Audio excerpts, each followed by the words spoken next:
Hi friends, welcome back to my channel Kala Srinath. ಇವತ್ತು ನಾನು friendship day celebration ಮಾಡ್ಕೊಳ್ಳೋಣ ಅಂತ ನಮ್ಮ ಫ್ರೆಂಡ್ ಮನೆಗೆ ಹೋಗಿದ್ದೆ. ಅವಳು ಫುಲ್ ಖುಷಿ ಆಗಿಬಿಟ್ಲು. ಯಾಕೆ ಅಂದರೆ ಒಂಥರ ಡಿಫ್ರೆಂಟಾಗಿ ಸೆಲೆಬ್ರೇಷನ್ ಮಾಡ್ಕೋಬೇಕು ಅಂತ ಹೇಳಿದ್ಲು. ನನಗೆ ಈ ಯೋಚನೆನೇ ಇಲ್ಲ. ಹೋಗಿ ಮಾಮೂಲಿ ಫ್ರೆಂಡ್ಶಿಪ್ ಡೇ ಬ್ಯಾಂಡ್ ಕೊಟ್ಟು ನಾನೇನು ತೊಗೊಂಡಿದ್ದೀನೋ ಗಿಫ್ಟ್ ಅವಳಿಗೆ ಕೊಡ್ತೀನಿ, ಅವಳೇನು ತೊಗೊಂಡಿದ್ದಾಳೋ ನನಗೆ ಕೊಡ್ತಾಳೆ. ಬಟ್ ಈ ವರ್ಷ ಈ ಥರ ಮಾಡ್ಕೊಳ್ಳೋಣ, ಯಾಕೆ ಬಾಗ್ನ ಕೊಡಬೇಕಾದ್ರೇ ಈ ಥರ ಮಾಡ್ಕೋಬೇಕು, ನಾವು ಈ ಥರ ಸ್ಪೆಷಲಾಗಿ ಮಾಡ್ಕೊಳ್ಳೋಣ ಅಂದ್ಲು.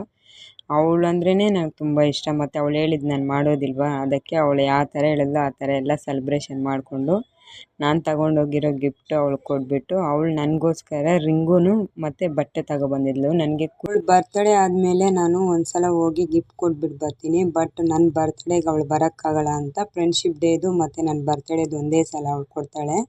ನನಗೆ ತುಂಬ ಇಷ್ಟ ಆಯಿತು. ನಿಮಗೂ ಈ ವಿಡಿಯೋ ಇಷ್ಟ ಆಗುತ್ತೆ ಅಂದ್ಕೊಂಡಿದ್ದೆ. Thank you for watching.